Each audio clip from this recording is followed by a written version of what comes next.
Саламатсыздар бардактуу теле көрүүчүлөр. Кыргыз киносунун куржунуна дагы бир комедия кошулду. Тактап айтканда, Радик Эшимовдун жетекчилиги астында Особняк аттуу үй бүлөлүк комедия тартылды. Бул кино канча күндө тартылды, канча каражат сарталды, жана көрүүчүлөр эмнени күтөт, алдыда чогуу көрөбүз.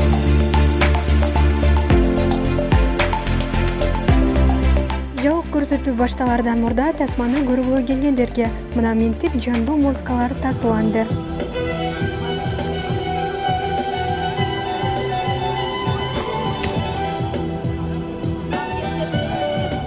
Алгач биз үй бүлөлүк комедиянын режиссеру Радик Эшимовду сөзгө тартып, бул кино кантип тартылып калганын, чынында эле жашоодон алынган окуябы, актерлорду кантип тандашканы тууралуу суроо узаттык. Бул кинодо болгон окуя негизи менин жакшы тааныштарым менен болгон. Кинонун 35-40% ошо чындык деп айтсам болот го. 3-4 жыл мурун болгон. Мен ошол окуяны биздин продюсерге Асхат Табалдиевке айтып берсем, бул даяр кино турбайбы, давай тартабыз деп калды. Ошо менен ушу киного даярданып, жазып, анан тартып салдым. Каармандарды кантип тандап алдыңыз? Каармандар негизи мен иштеген жумуштарда мен сценарий жазып атканда эле ушул актер болот го деп ошол актерго жазам да атайынчы. Ошондуктан башында жазылып атканда эле билгем, ошо Асхат Сулайманов ойнойт, башка образдарда мисалы башка актер ойнойт депчи, ошо башында эле жазып атканда эле тандаганбыз да. Бул кинодон үмүтүңүз кандай? Негизи аябай толкунданып атам азыр. Биздин көрүүчүлөргө жагат го деп үмүттөнүп атам. Анткени көп күч кетти бул киного. Аябай масштаб кылганга дагы аракет кылдык. Бул кинону үй бүлө менен көрсө болот, достор менен көрсө болот. Жана бизге мындай боло элек трэш нерселерди дагы коштук. Жагат го деп ойлойм. Биринчи кино толук метраждуу кино Ванчопа болчу. 5 бармак, Кошунан тандабайт, Байкуш, анан Особняк. Сериалдарды санабаса 5-чи кино болчу. Канча күн кетти бул киного? Бул киного толук менен 4 ай кетти. Сыр болбосо канча каражат кетти тартылып атканда? Азыр мисалы продюсер менден толугураак маалыматты айтат болуш керек, бирок менин оюмча 30 миңден ашык кетти окшойт да.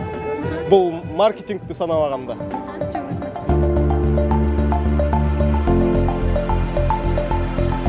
Андан соң дал ушул тасмага тартылган актерлордун кээ бирлери менен маектештик. Бул сунуш режиссер Радик Эшимовдон түштү. Андан кийин бул персонаж өзүнүн тилектерине, умтулуусу катуу, бай үй бүлөнүн баласы, ушундай персонаж. Анан өзүн жакшы көргөн кызы, өзүн жакшы көрбөсө да, ошого добиваться этет да. Ушундай персонаж ушундай. Образыңыз үчүн чачыңызды боедуңузбу? Ооба, Радиктен сунуш түшкөндөн кийин эле чач боелгон болчу. Анткени ар бир образдардан кичине өзгөрүү болуш үчүн, мурданкы образдардай болбосун деп чач боелгон болчу. Съемка учурунда кызыктуу окуялар, свет өчүп калды. Ушул эле тартып Особняктын ичинде свет өчүп калган. Андан кийин ошол ситуациядан чыгып аткан кездеги аябай күлүп жыргап жүргөнбүз, свечалар менен тартып. Ошондо ар кандай кызыктуулар болду, ситуациялар. Күн сайын эле бизге кызыктуу атты. Күлүп жыргап тартылган кино. Көрөсүздөр, сонун кино. Сиз персонажыңыз менен окшоштук жактарыңыз барбы? Ак көңүл жагынан окшошуу болушу мүмкүн. Калган жактарын билбейм. Ошо аябай боорукер бала бул персонаж, ошол жагынан окшош. Калган жагынан жок. Рахмат.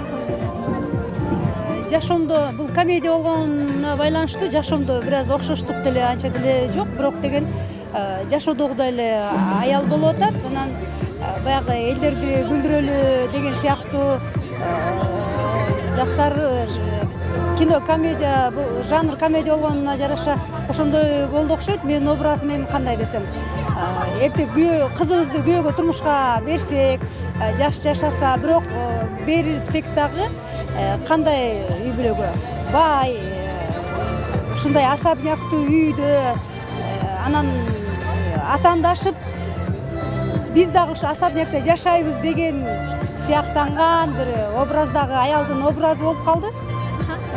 Мени кастингге чакырышты, кыздар өздөрү эле команда чакырып калды.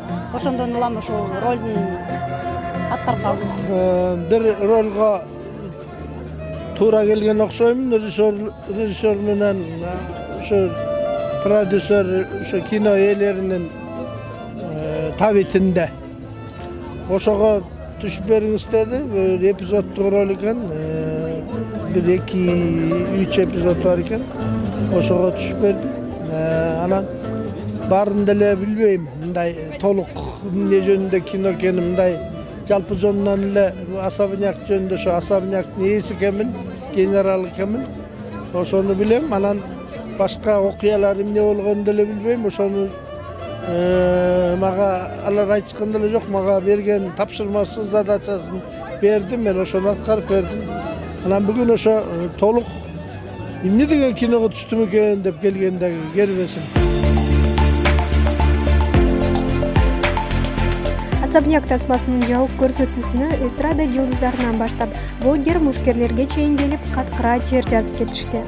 Негизи көрө электе эмоцияны күткөндөй ожидание бизде жок. Кино бүткөндөн кийин айтып берсек болот.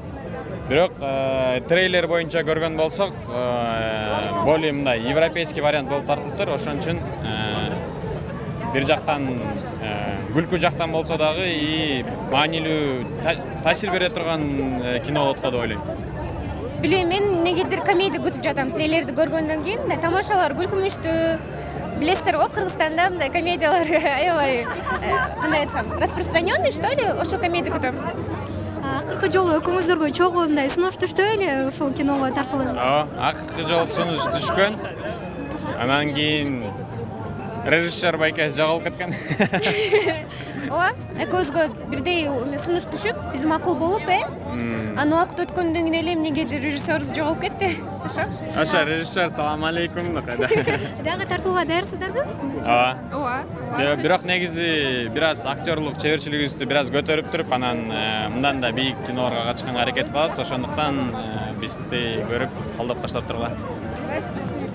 Радик байкеге анда каалоо тилек айтыңыз. Радик байкеге каалоо тилегим ушундай кинолор көп чыга берсин. Талантыңыз өркүндөп өсө берсин. Силерге ийгилик, самое главное ден соолук болсун. Анан Айкоша жеңебиз менен бактылуу бололу. Мен болсо кааларым ошо Кыргызстандын киноиндустриясына бир жаңы жанрдагы кинолорду, кызыктуу форматтагы кинолорду жарата беришин каалайт элем.